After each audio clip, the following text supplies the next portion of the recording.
Olá a todos, estamos aqui hoje para mais um episódio do podcast Vida com Fu. Eu sou o Thiago Silva, sou tutor, um dos responsáveis pelo trabalho em Ipanema, na unidade de Ipanema do Instituto Júlio Camacho. Hoje eu estou aqui com meu amigo e também tutor em Ipanema, Rodrigo Moreira. Olá, pessoal. Como o Thiago falou, né? Nós somos responsáveis pela prática e pelo todo o funcionamento do CT, né, o Centro de Transmissão em Ipanema do Instituto Júlio Camacho. Legal. Hoje a gente está aqui para pensar o que é estratégia. E mais um termo que a gente usa muito, porque a nossa arte é uma arte fundada por uma mulher. O que é uma feminização da guerra? Então, Rodrigo, o que é estratégia? Estratégia é um termo que é muito importante, né? A origem dele é grega e tem essa questão voltada para a guerra. Guerra é o propriamente dita, né? Os exércitos, batalhando e tudo mais. Mas hoje a gente aplica muito mais em outros contextos. É muito comum você falar em estratégia de marketing, estratégia nos negócios, enfim, em várias áreas, né? Então, esse conceito de estratégia é importante a gente entender uma divisão que eu gosto de fazer, acredito eu que ajuda a ilustrar o que é justamente a diferenciação, o contraponto entre estratégia e tática. Né? Então, a estratégia, seja lá qual for o que eu tenha que fazer, né? Seja ela uma guerra propriamente dita ou uma estratégia dentro de uma empresa para eu assumir um cargo melhor ou de marketing, eu tenho que entender o que eu quero com aquilo. Então, a estratégia é justamente quais são os passos que eu preciso ter, que eu preciso executar, para eu poder chegar numa posição vantajosa com relação ao meu objetivo. Então, uma boa estratégia, ela não é um sinônimo absoluto, 100% casado com o sucesso. A estratégia, ela vai ser uma série de etapas que vão me colocar numa posição vantajosa para completar aquele meu objetivo. Né? Então, essa é uma definição que a gente pode usar de estratégia, né? Certamente vão ter outras. E com relação à tática, ela é menor, né? Não é menos importante, mas ela atua num campo menor. Né? Se a estratégia ela é macro, isso é claro, é contextual do que vai ser macro, o que vai ser micro, a tática ela é micro, ela é menorzinha. Então, supondo aqui um cenário, né? Eu, para poder fazer uma divulgação de marketing interessante, eu preciso, por exemplo, eu não entendo nada de marketing, mas, mas vamos lá, eu preciso fazer divulgação no Instagram, preciso fazer alguma coisa no YouTube, preciso colocar para impulsionar em sei lá onde, eu preciso ter uma série de etapas para me colocar na posição vantajosa para que as pessoas tenham acesso ao que eu tenho a oferecer. A tática ela vai dizer respeito a como eu executo cada uma dessas etapas a nível individual. Então, a tática ela funciona ela funciona num âmbito menor do que a estratégia. Então, a estratégia ela diz respeito a quais são os passos que eu tenho que tomar para, naquele plano geral, chegar numa posição vantajosa com relação ao objetivo, e a tática é como eu executo cada um desses passos individuais, né, que vão formar no todo a estratégia. Se combate muito na tecla qual é a intencionalidade estratégica, né? O que eu estou objetivando, né? O que é quase que um contraponto que você falou assim, olha, tem que saber o que eu quero. Uhum. E a estratégia feminina é quase eu não sei muito bem o que eu quero, mas eu sei para onde eu estou apontando. Uhum. Como é que é essa questão masculina feminina, né? Eu gostaria de contextualizar também a seguinte coisa: quando a gente fala de masculino e feminino, nós não estamos nos referindo de maneira nenhuma a gênero ou até mesmo a sexo biológico, nada disso. A gente está pegando emprestado um conceito que ele se aplica para muitas coisas dentro do pensamento chinês, que todo mundo conhece como yin yang, né? Uma coisa do tipo. Ou seja, é um conceito de polaridades. Eu tenho a mesma coisa, e essa mesma coisa ela pode ter gradações diferentes e elas vão ter polos diferentes, né? Então, eu falar de positivo e negativo, não como bom e ruim, né? Mas no sentido de polos, né? Um polo é para lá e um polo é para cá, né? Mais luz, menos luz, masculino, feminino, são polos diferentes da mesma coisa, né? Então você vê luz, ou eu tenho muita ou eu tenho nenhuma. É a mesma coisa, só que em intensidades diferentes. Né? O masculino e feminino, nesse contexto, passa por aí, né? O masculino nós poderíamos associar ao polo positivo. E repito, positivo não é melhor. Positivo é mais visível, é mais brilhante, é mais esforço, é o mais. O positivo e o masculino é o mais. Né? Então, no aspecto de luz, né, mais luz, menos luz, o masculino seria mais luz, né, mais qualquer coisa. E o outro polo, que é o feminino, ele seria o menos. Esse menos no sentido de não menos importante, repito, e não está nada a ver com qualidade, mas no sentido de mais discreto, mais invisível. menos, né? Assim, menos atenção, então, portanto, mais discreto, né? Ele é menos visível, portanto, se torna invisível, ao ponto de menos energia, é menos imposição, e como você falou bem, Thiago, menos vontade, né? Assim, menos objetivo direto, né? E mais aceitação. Então, essa ideia da feminização é a ideia de, em vez de você usar. Deixa eu dar um passo atrás aqui, né? A gente está falando do conceito de estratégia, ele começa com. Ele é muito, muito pertinente no âmbito de guerra.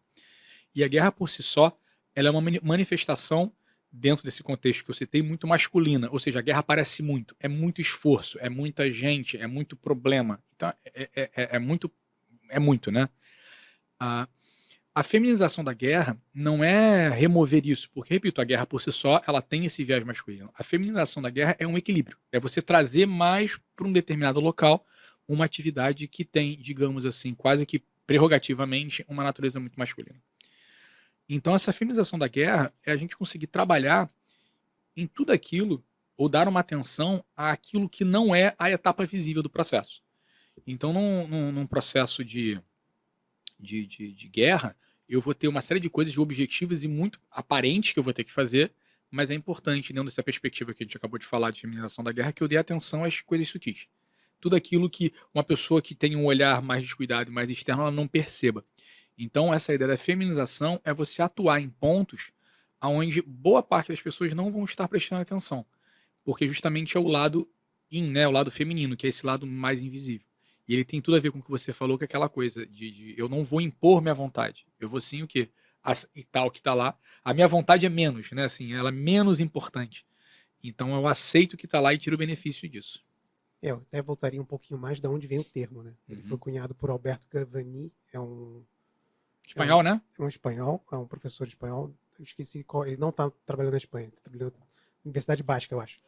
Isso é baixo, isso aí. Basicamente, ele estava tentando explicar o período dos estados combatentes. E aí a gente vai falar de arte da guerra, Sun Tzu Pinfa. Sun Tzu Pinfa. A guerra ela é muito custosa. Então você basicamente, o que o Sun Tzu Pinfa diz de várias formas, e olha só, não guerrei. Melhor não. Tipo, na paz prepare-te para a guerra, é isso. Entendeu? Tipo, olha só, é melhor não. É melhor você ganhar o inimigo antes dele lutar. Essa referência que eu fiz meio quebrada vem porque o grão-mestre Yamamura sempre o cita. Quando ele fala de feminização da guerra, ele, olha, tem que olhar o trabalho do Alberto Gavani. E aí, como é que é essa atuação no cenário? A gente está falando de arte da guerra, né? Tem todo um capítulo inteiro sobre o uso de fogo, uso do terreno. Como seria isso? É muito... De maneira geral, a gente pensa, ocidentais, né?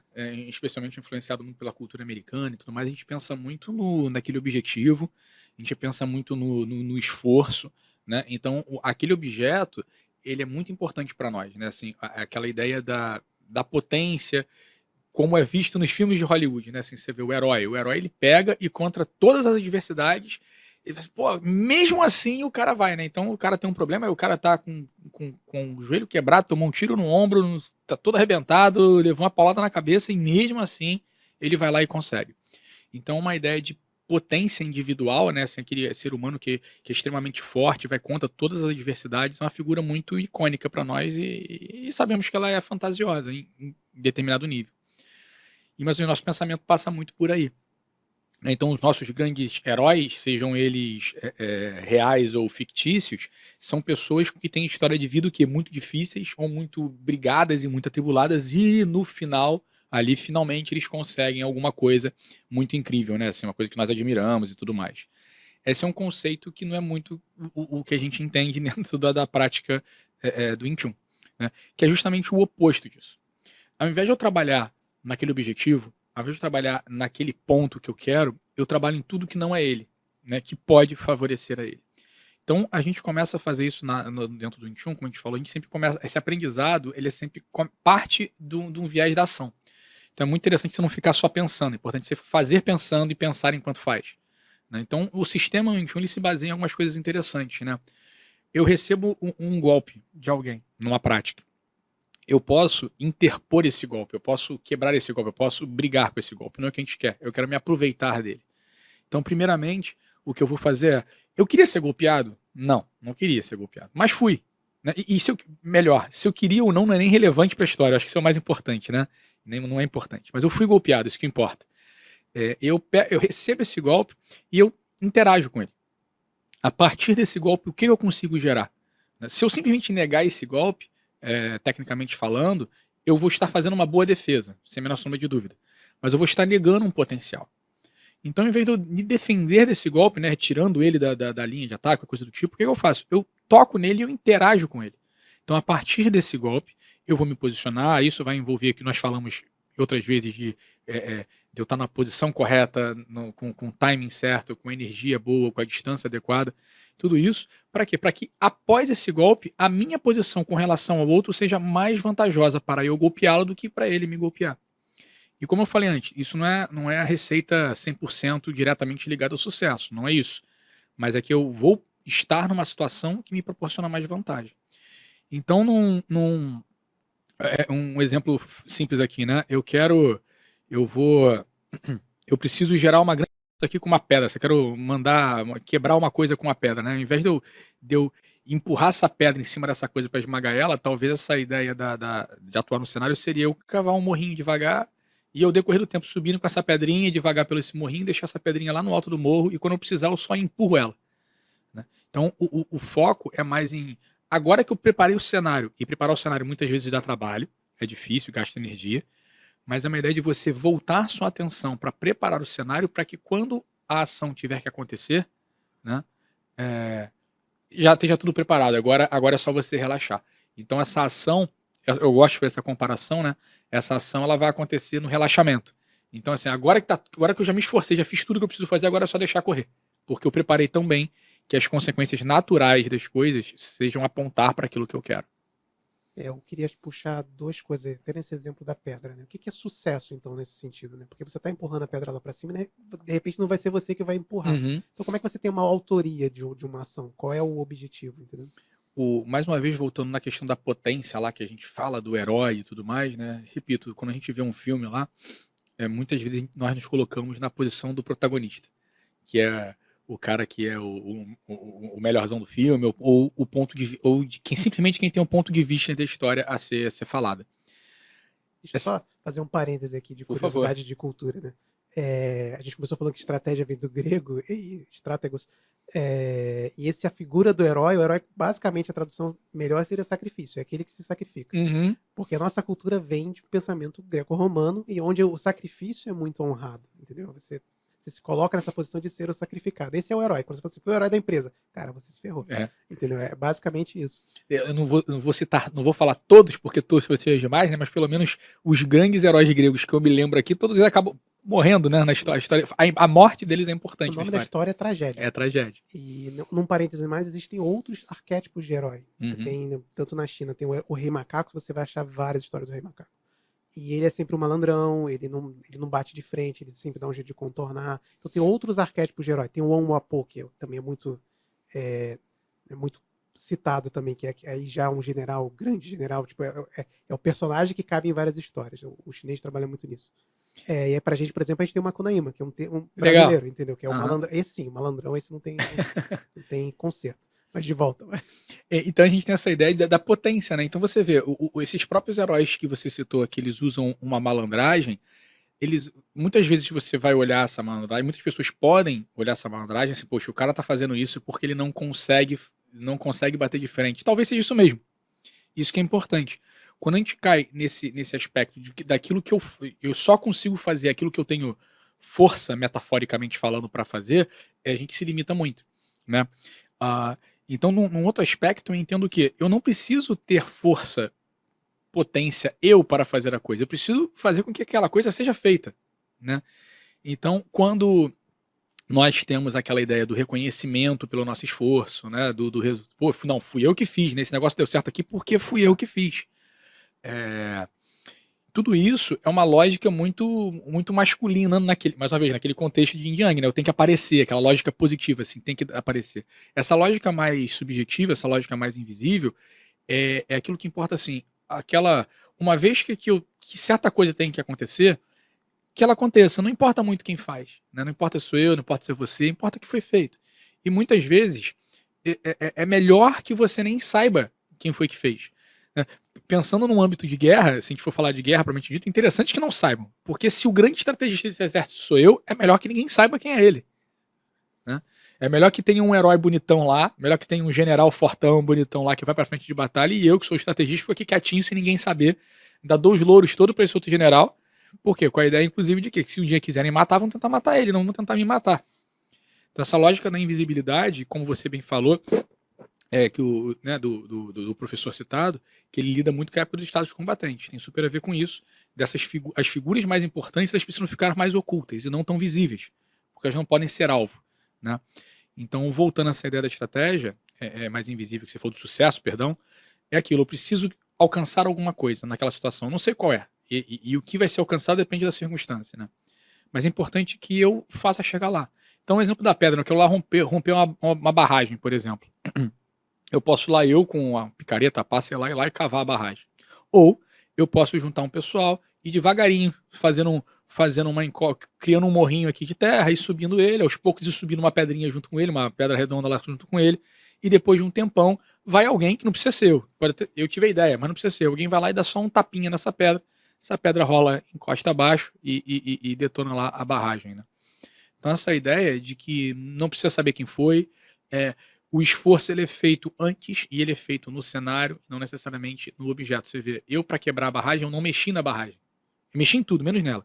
Eu mexi no chão, eu peguei uma pedra, coloquei ele em cima, às vezes essa pedra deu um trabalhão para fazer. Levou mais gente para fazer. Levou mais gente para fazer e tudo mais, mas no fim, na hora que a ação tem que acontecer, ela é natural, ela é fluida, assim, né? Eu não tenho. Depois que eu já peguei essa pedra enorme, coloquei no alto da encosta e mirei ela pra barragem, o natural é essa barragem quebrar. Eu não preciso mais de força a partir daí. Eu acho muito importante a ideia do compromisso com a eficácia. Uhum. Porque você fazer uma coisa com grande esforço não tem tanto mérito por essa lógica. Uhum. Porque, eu sou fortão, eu consigo, né? E o mestre Yamamura bate muito na tecla do você tá só adiando a derrota. Porque se você tá colocando toda a sua energia, todo o seu esforço o tempo todo, no final, qual é a sua eficácia? Entendeu? De repente ela é muito baixa. Eu tava lembrando uma história que nosso mestre Júlio Camacho estava contando uma vez. Ele foi na Escola Superior de Guerra aqui na URCA, era uma palestra do Bernardinho. E ele falava assim, olha só, quando o Tandy vai lá, faz aquele saque maravilhoso e a bola cai no chão, é um ponto. Agora, se ele fez 10 saques e a bola não caiu no chão, ele não fez ponto nenhum. É um saque lindo e tal. Ele falava de outro, o cara se matou, ele foi lá, pegou a bola e pegou... Mas onde é que ele tá? Por que ele estava longe da bola? Por que ele não estava na posição correta para fazer aquele recebimento? Então, qual é essa ideia de eficácia nesse conceito? Você citou o vôlei, né? A gente, para quem acompanha aí o vôlei profissional e o vôlei olímpico. Para você, né? Para mim, eu gosto bastante, né? Especialmente o masculino, né? Onde os atletas têm mais potência física. Você vai reparar lá que as cortadas, os saques, eles têm uma velocidade, eles têm uma potência, assim, uma coisa alucinante, né? Você, literalmente, em muitos momentos não dá para você enxergar a bola, você não vê, você não sabe o que está acontecendo, tá? Você vai ver depois pelo barulho, onde é que bateu, mas a bola pra gente você não tá vendo. Então é muito interessante que, uma vez que jogou a bola pro campo adversário, né? Uma vez que essa bola chega lá, dependendo de quem toca na bola, as possibilidades futuras são diminuídas. Então, por exemplo, quando você joga o saque na pessoa X, necessariamente a pessoa X não vai dar o segundo toque. Então isso limita as possibilidades. A estratégia do vôlei vai por aí, né?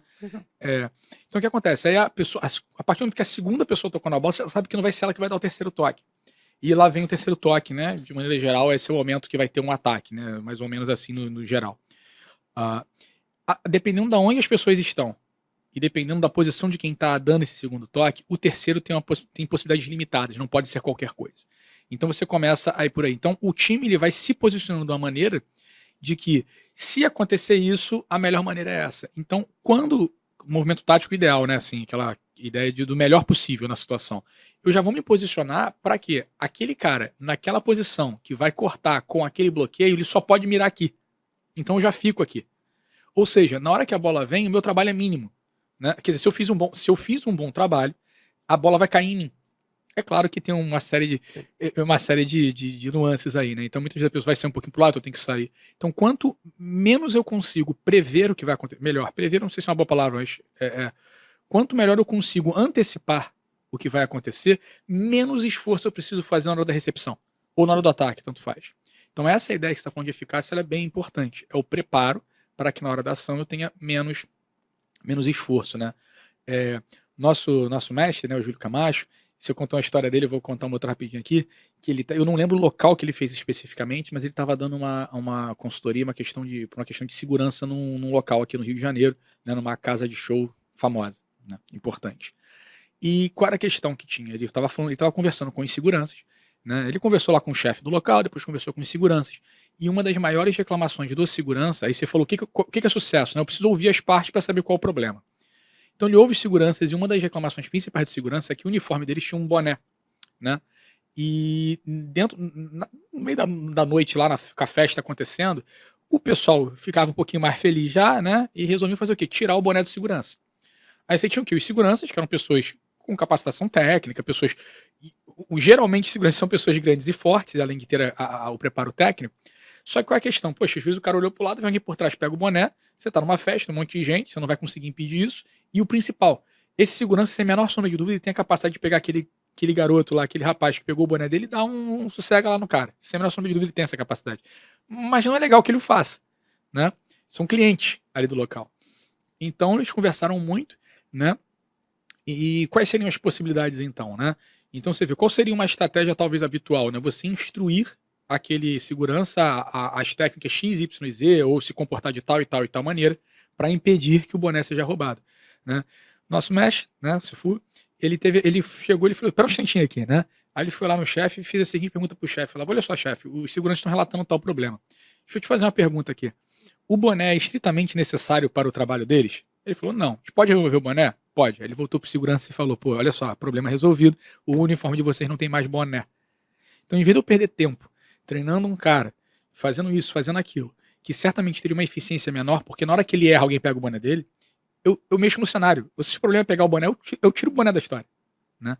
Então, essa ideia me parece interessante, que essa ideia da eficácia, eu conseguir aquele feito, seja ele qual for, né? Tendo não é, vamos lá, não é não ter gasto de energia, é tendo o gasto de energia apropriado, é não desperdiçando ele. Porque literalmente eu preciso gastar energia para as coisas, né?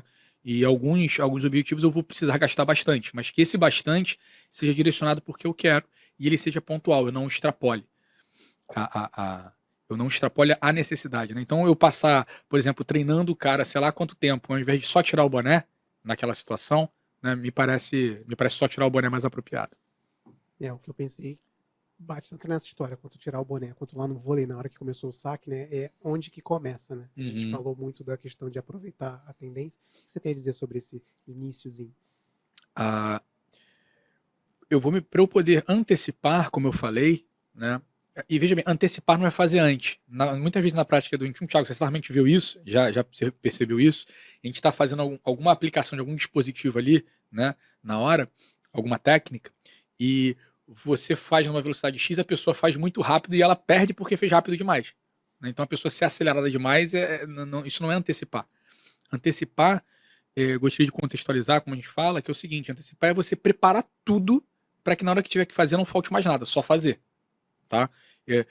Não, peraí, deixa eu ajeitar a base. Não, peraí, deixa eu botar a mão no lugar certo. Não, já prepara a base, deixa a mão no lugar certo, já se prepara porque você sabe o que tem que fazer e na hora só faz, só dá a última etapa, literalmente, né? Só o gatilho ali que falta, o resto está tudo preparado já. Então, isso é antecipação. A antecipação, ela começa a acontecer, quer dizer, ela pode começar a acontecer, ela só pode começar a acontecer uma vez que você perceba a tendência de algo. Eu não posso antecipar algo que eu não percebi. Eu preciso perceber. Se vai dar certo ou não são outros 500, diz respeito inclusive a sua habilidade técnica com aquilo em específico. Mas para eu me antecipar, eu preciso perceber. E essa ideia que a gente está falando da feminização justamente passa nessa ideia de percepção. Né? Eu vou chamar de visível aquilo que a gente pode perceber e invisível o que não dá. Então, se eu tenho um desenho, né? Eu tenho uma linha aqui, onde acima disso eu consigo perceber, né? Então um fato vem acontecendo. A partir do momento que ele cruza essa linha, ele passa a ser perceptível por mim, visível para mim.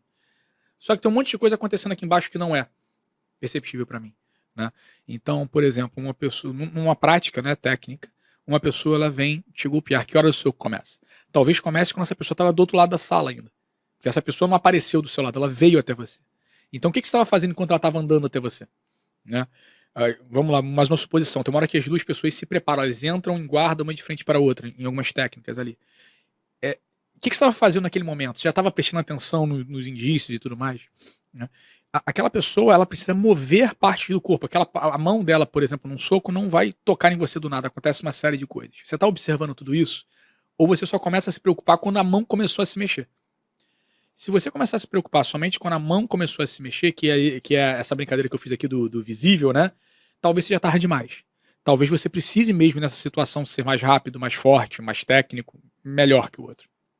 Agora, se você começa a se antecipar, e nessa brincadeira, nesse gráfico que eu fiz, né? Que a partir daqui é o visível e aqui embaixo é o invisível, se a gente consegue atualizar nossa visão para ser uma visão mais sutil, uma visão mais feminina nesse aspecto, né, e começar a notar os indícios que vão levar ao visível antes deles, aí a gente consegue fazer uma antecipação legal. Né? Como o cara lá Um bom exemplo é o goleiro, né? No futebol, lá, o cara vai bater pênalti. Se o goleiro deixar pra pular na bola depois da bola, talvez ele tenha que ser muito rápido, talvez ele dependa do chutador chutar muito em cima dele. Um goleiro que consiga ler aqueles indícios, que são absolutamente subjetivos, né? E ele consiga ter um nível de antecipação um pouco melhor, talvez ele tenha mais sucesso em chegar até aquela bola. Por quê? Como ele começou a ler antes, ele começou a perceber antes, ele depende menos da capacidade física da própria, digamos assim, daquela potência, né, muito grande para executar aquela ação. Como é que a gente chega no sucesso, então, com relação ao inimigo, ao adversário? Essa pergunta é interessante, né? Se eu tenho um inimigo, um adversário, e eu não quero mais tê-lo, né, eu preciso entender algumas coisas. Preciso entender assim, ó, isso é uma coisa importante, né? Não é nosso tema de hoje, mas as artes marciais, de maneira geral, um sistema marcial, quando a gente fala, nós praticamos o Wing Chun. O sistema Wing Chun, ele não tem vontade própria, isso é importante. Ele não tem um quesito moral, ele não tem, digamos, valores intrínsecos a ele. Ele tem o quê? Ele tem um sistema que é uma maneira de você processar dados e agir, né? O que você faz com isso é com você. Então, na hora que você tem um adversário, essa pessoa é seu adversário por quê? Isso tudo é seu, isso não é do sistema. O que você está disposto a fazer para não ter mais um adversário? Isso, mais uma vez, são escolhas suas, não do sistema. Mas uma vez que isso esteja claro para você, né, o sistema ele vai te apontar a melhor maneira de você fazer aquilo que você acha que deve ser feito. Então essa ideia do adversário é muito interessante porque tem a ver com desdobramento. Muitas vezes a gente está falando do invisível para o visível, né? Então vamos supor lá, vou pegar aqui fazer uma historinha aqui, né? Então eu tenho lá um general de um reino lá que é meu inimigo e eu quero detonar o cara. Então eu estava até falando mais cedo, né? Existe uma possibilidade de eu mandar lá assassinar ele, como eu falei. Se eu for invisível é melhor que não seja. Mas justamente levando em consideração que existe a possibilidade do invisível, eu vou lá e mando matar esse general. Tem a possibilidade simplesmente de o cara que bola de estratégia não ser ele, né? Tem a possibilidade do cara que vai assumir o lugar dele ser melhor do que ele. Tem uma série de possibilidades. E aquele general eu já conheço. Então, ter um novo talvez não seja tão bom. Então, isso é uma ideia do que eu quero com esse sucesso, né? Então, vamos supor que o meu objetivo aqui, o sucesso, é acabar com essa guerra aqui, né? E a gente estava falando mais cedo que a guerra não é legal. Então, se eu entendo que o desdobramento das coisas tem consequência, a partir do momento que tem um invisível e tem um visível, como eu falei, né? O que seria um invisível nesse fato de matar o general? Seria justamente o que vem depois, assim. Matei ele agora, tá? Vai vir quem? Eu não sei. Literalmente é invisível porque eu não sei quem vai vir. Então, nessa perspectiva, talvez uma brincadeira que eu faço aqui, que a gente de vez em quando cita isso, né? Que a melhor maneira de você destruir um inimigo seu é transformando ele em seu amigo. Então, nessa perspectiva, eu vou ter o quê? Eu tenho lá o general. Aí, obviamente, que como fazer isso, mais uma vez, é a cargo da situação, mas se ao invés de eu matar ele, ao invés de eu substituir ele, ao invés de eu matar o povo dele de fome, eu dou um jeito daquele cara, de eu construir algo com ele, né? Então naquele momento lá, não é questão de substituí-lo não, é questão de que a partir de agora, os esforços daquela parte, né, eles vão estar em consonância com o meu. Então eu pego o que ele está dando, aproveito aquilo e gero uma situação benéfica, para os dois inclusive, né? Então o cara é meu inimigo, eu ajudo ele a ele me ajudar e a questão fica mais harmoniosa para todo mundo. E repito, se a gente não consegue fazer isso, aí sim a gente parte para aquela guerra propriamente dita, né? A guerra visível, que essa é a pior de todas. Se a gente conseguir resolver isso antes, juntando os esforços, né? Tanto quanto melhor. Eu acho que a pessoa que mais trouxe pra gente esse conceito foi o Jigoro Kano, do judô. Quando Uhum. ele fala de benefício mútuo, né? Você tem que Isso, extrair o benefício o máximo possível daquela relação que tá acontecendo. exato. E às vezes pode ser o cara cair no chão. Essa ideia, só complementando, porque você vê assim, os sistemas marciais um dia, em algum momento, lá atrás, né, muito antigamente, eles tinham uma função talvez quase que exclusiva da perícia física e uma série de coisas, né? Assim, você se defender ou defender alguém, alguma coisa do tipo. Com o passar do tempo, isso é importante a gente listar, né? Com o passar do tempo, a necessidade de você se preservar fisicamente, ela com os seus punhos, digamos assim, é cada vez menor. Por qual razão? É claro, tem áreas da atuação que ainda são importantes, né? Você tem uma habilidade técnica. Se você é um profissional que compete, é importante. Se você é um agente de segurança, é importante. Se você é da força militar, é importante. Mas a maioria das pessoas não se enquadra. Então, por que isso, né? Então, é entender que e o próprio Jigoro Kano foi um grande defensor disso, de fazer esse tipo de coisa. Como é que eu uso isso aqui para tornar tudo melhor, né? Assim, tornar qualquer coisa que eu faça melhor. Então, não diz respeito à técnica em absoluto sobre socar, chutar, derrubar, qualquer coisa do tipo. Né? De respeito à conexão que eu tenho com o outro. Então o Jigoro Kano ele foi um defensor disso, né? Como é que eu uso uma prática marcial para tornar a minha vida melhor e, como você falou, benefício muito. Ele estava se referindo, inclusive, à população inteira do Japão. Sim. Como é que eu uso o judô para o Japão ficar melhor e não para o cara que é o praticante ficar melhor. É claro que ele fica, né? Mas a relação é, eu pratico isso porque na minha prática disso aqui, eu em contato com o outro gero benefícios para todo mundo. Então, se numa relação, pelo menos um é um artista marcial, né? A tendência é que essa relação seja mais benéfica para os dois. Legal. É isso, né? Mais alguma coisa, Tiago? Chegamos ao final. Agradecer a todos pela presença, pela audiência. Agradecer ao Betamax e ao Fábio Lage hoje aqui na mesa de áudio. E nos vemos no próximo episódio de Vida Kung Fu. Até lá, pessoal.